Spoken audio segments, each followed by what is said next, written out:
Welcome back. Now, Chat GPT is unable to get statistical information from specific websites. And when we are seeking statistical information, we're going to need to work around the fact that their statistics are typically going to be lagging behind the point at which you are going to be producing the artifact requiring numerical or statistical information.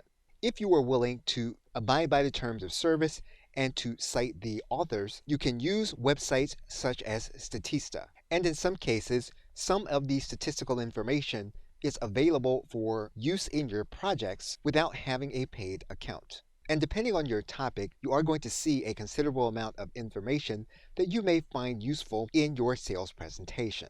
A similar site where you can gain this kind of information as well as to be provided a visual chart is going to be the website marketingcharts.com.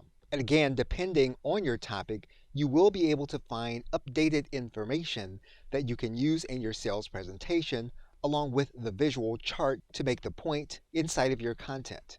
Now, obviously, there are niche-based statistical tools that you can use to work around ChatGPT's inability to go beyond a certain point in time.